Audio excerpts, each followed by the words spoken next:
A pregnant woman is dead after a crash involving a suspected drunk driver. Some sad news after Thanksgiving. The family of Jaylah Donald is sharing this new photo with us tonight. It's the last photo that they took on Thanksgiving Day. Imagine the sound of laughter filling a warm home on Thanksgiving night. A young mother-to-be, just 19 years old, her hand resting gently on her 7-month baby bump, smiling as her family gathers around. In less than an hour, she'll be gone. Her baby gone. Her mother, fighting for her life in intensive care. And the question everyone will ask is, could one decision have saved them all? Hey everyone, if you're new here, welcome to One Crime at a Time. Make sure to hit that like button, subscribe, and click the bell icon so you never miss a case that matters. Now let's dive in. This is the story of Jaylah Donald. And I need you to really hear this one, because it's not just about what happened that night. It's about all of us. It's about the choices we make when we think nobody's watching, and the lives that hang in the balance of those choices. November 28th, 2024. Thanksgiving Day in Atlanta, Georgia. For most families across America, it was a day of gratitude, of coming together, of counting blessings. For the Donald family, it was exactly that. They had so much to be thankful for. Jaylah Donald, their beautiful 19-year-old daughter, was glowing. Not just because of her infectious smile that everyone who knew her talked about, but because she was 7 months pregnant with a baby boy. Her family said she carried that baby with pure joy. Every kick, every movement, she celebrated it. This wasn't just a pregnancy to her. This was her future. This was the beginning of everything she'd dreamed about. Jaylah had plans, you see. Big plans. In just over a month, in January 2025, she was set to start college. She'd worked hard to get there. She was about to step into adulthood with both feet, ready to be a mother, ready to be a student, ready to build the life she wanted. Her godmother, Nikeshia Johnson, would later tell reporters that Jaylah had this incredible ability to light up a room. You know those people who just make you feel better by being around them? That was Jaylah. Sweet, joyful, caring, always smiling. The kind of person who lifted everyone's mood without even trying. So there they were, the Donald family, wrapping up their Thanksgiving celebration. The turkey had been carved, the plates had been cleared, and that beautiful, full feeling of a day well spent hung in the air. It was getting late, approaching midnight, but you know how it is after the holidays. Nobody wants to leave. There's always one more conversation, one more laugh, one more moment to hold on to. Jaylah's mother, Jaylah Donald, 38 years old, was getting ready to give a neighbor a ride home. Just down the street. Nothing major. A quick favor for someone who'd been part of their celebration. Jaylah decided to ride along. Why not, right? It was literally just down the street. A 2-minute drive, maybe less. The kind of trip you don't even think twice about. Jaylah backed out of their private driveway onto Fairview Road in Newton County, near Covington. It was 12:34 in the morning now, technically Friday, November 29th. The road was quiet. Dark. Most people were home, sleeping off their turkey comas, already dreaming about Black Friday shopping. But someone else was on that road too. Brandon Robinson was behind the wheel of a black BMW, traveling west on Fairview Road. And here's where everything goes wrong. Here's where a holiday celebration turns into a nightmare that a family will never wake up from. Because Brandon Robinson wasn't just driving that night. He was driving under the influence. Drunk. Impaired. Making a choice that he probably thought wouldn't matter, that he'd get away with. That would be fine because he'd done it before, or because it wasn't that far, or because of whatever excuse people tell themselves when they know they shouldn't be behind that wheel, but they get behind it anyway. The Georgia State Patrol would later piece together what happened in those final seconds. Jaylah was backing improperly from the driveway. Was it completely safe? No. Should she have been more careful? Probably. But here's the thing, and I want you to really think about this. People make small mistakes while driving every single day. They back out without looking carefully enough. They forget to signal. They roll through stop signs. Most of the time, nothing happens. Maybe someone honks. Maybe there's a close call. But most of the time, everyone goes home. But when you add alcohol to the equation, when you add impaired judgment and slowed reaction time and decreased ability to make split-second decisions, those small mistakes become fatal. The BMW slammed into the passenger side of Jaylah's Hyundai Sonata. The passenger side, where Jaylah was sitting, where this 19-year-old girl, 7 months pregnant, was sitting for what she thought would be a 2-minute ride down the street to drop off a neighbor. The impact was devastating. First responders arrived to find a scene that would haunt them. Jaylah Donald was pronounced dead at the scene. Gone. Just like that. But it wasn't just Jaylah. Her unborn baby boy, the child she'd carried with such joy for 7 months, the future she'd been dreaming about, was also pronounced deceased. 2 lives ended in an instant. And Tequila, Jaylah's mother, the woman who'd just been trying to do a kind thing for a neighbor, who'd just hosted Thanksgiving for her family, who'd just spent the day watching her pregnant daughter smile and laugh, she was so critically injured that she had to be life-flighted to Grady Memorial Hospital in Atlanta. Can you even imagine? Can you put yourself in that moment? 1 second you're backing out of your driveway, your daughter beside you, and the next second she's gone. Your grandchild is gone, and you're being rushed to a trauma center, fighting for your own life. By Friday night, Tequila was on a ventilator. Her family gathered at the hospital, but this time there was no celebration. No laughter. No joy. Just fear and grief and this horrible, crushing uncertainty. Her son, Shavius Donald, Jaylah's brother, told reporters that they weren't even sure if their mother would pull through. He said he was praying that she would survive so he could see her one more time. Think about what Shavius was going through in that moment. In less than 24 hours, he'd lost his sister. He'd lost his nephew, a baby he'd never get to meet. And he was standing in a hospital, looking at his mother on a ventilator, not knowing if she'd ever wake up. How do you process that? How does anyone process that? The family was shattered. Jaylah's aunt, Charla Hines, spoke to the media, and you could hear the pain in every word. She made a plea, a desperate, heartbroken plea to anyone who would listen. She said, "People that's out there and driving and getting behind the wheel with alcohol in their system, just don't do it. It's not worth the life. It's not worth the family grieving, especially around the holidays. Especially around the holidays. Because now, every Thanksgiving for the rest of their lives, the Donald family won't just be thinking about turkey and gratitude. They'll be thinking about the night they lost Jaylah. The night they lost their grandson, their nephew, their future. They'll be thinking about the empty chairs at the table. The silence where there should be laughter. The college acceptance that will never be used. The baby shower that will never happen. The first day of school pictures that will never be taken." Brandon Robinson, the driver of that BMW, was determined to have been driving under the influence. The Georgia State Patrol confirmed it. Charges were pending. Both drivers, actually, were facing charges according to state troopers, likely because of the improper backing, but let's be real here. One person made a minor traffic mistake. The other person made a decision to drive drunk. Those are not the same thing. Not even close. And here's what gets me, what really gets under my skin about cases like this. This was completely preventable. 100% preventable. If Brandon Robinson had made a different choice that night, if he'd called an Uber, if he'd asked a friend for a ride, if he'd just decided to sleep it off wherever he was, Jaylah Donald would still be alive. Her baby would still have a chance at life. Tequila wouldn't be fighting for her life in a hospital bed. A family wouldn't be planning a funeral, setting up a GoFundMe just to cover burial expenses, grieving through what should be a joyful season. The community was devastated.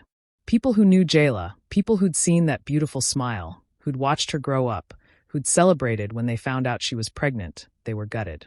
Because Jaylah wasn't just a statistic.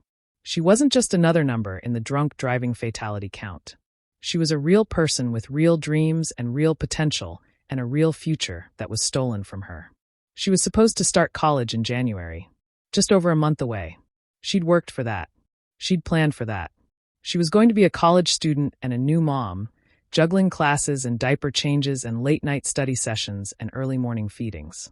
It would have been hard, sure, but she was ready. Her family said she was ready. She was excited.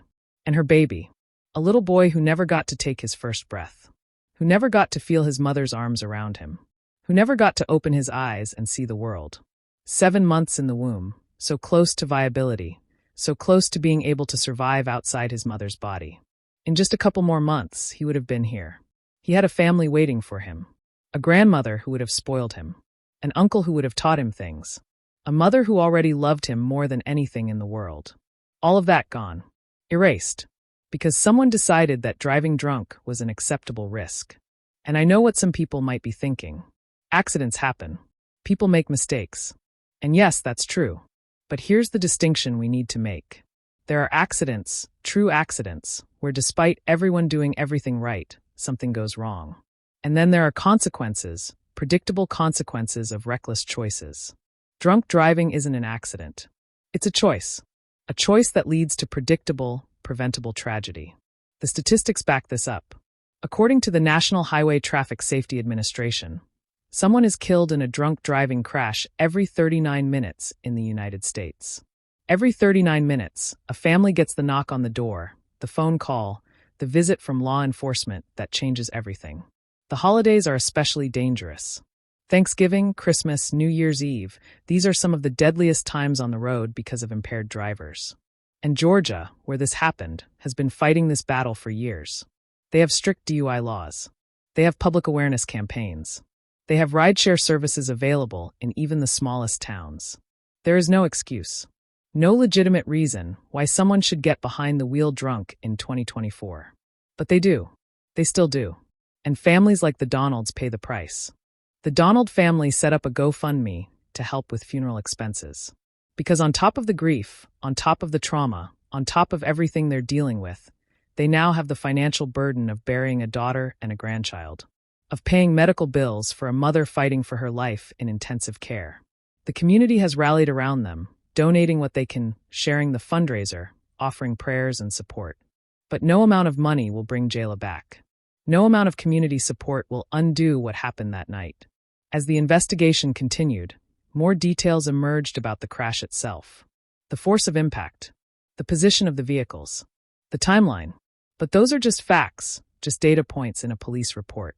What they don't capture is the human cost. The scream that must have pierced the night. The frantic 911 calls. The first responders who had to work that scene, knowing even as they arrived that there was nothing they could do to save that young woman and her baby. The moment someone had to tell Shavius that his sister was gone. The moment Tequila might wake up, if she wakes up, and learn that her daughter and grandchild didn't make it. These are the moments that don't make it into the official reports. But they're real. They happened.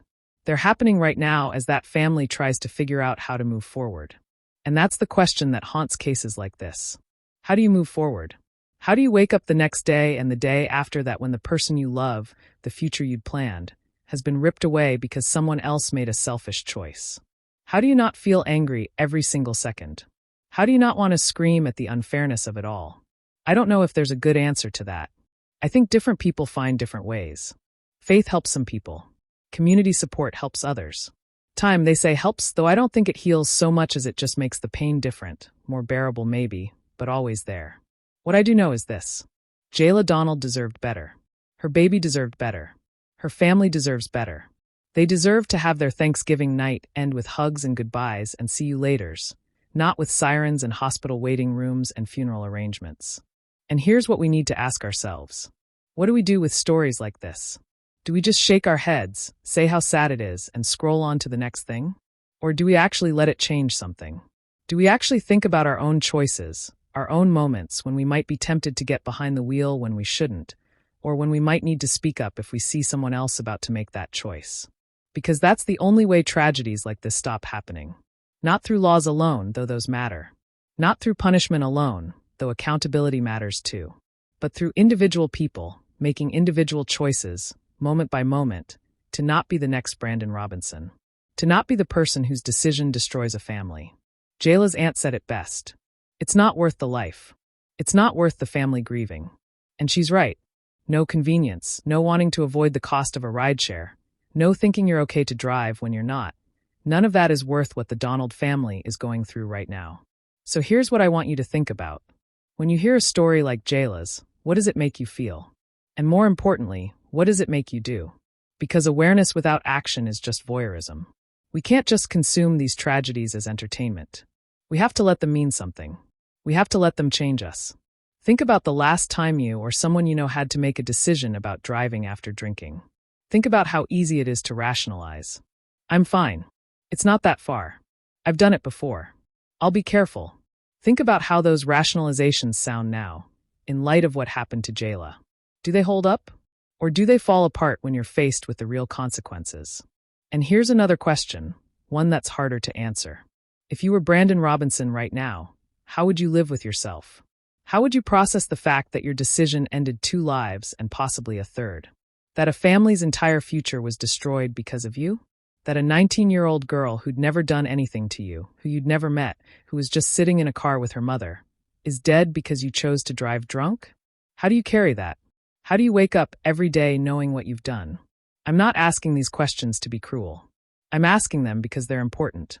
Because if we can put ourselves in that headspace, even for a moment, maybe we can understand the true weight of these decisions.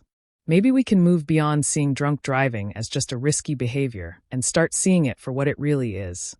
A potentially lethal choice that we make not just for ourselves, but for everyone else on the road. If you found this case as devastating as I did, I need you to do something for me. Share this video. Not because I want views, but because someone watching might be the person who needs to hear it.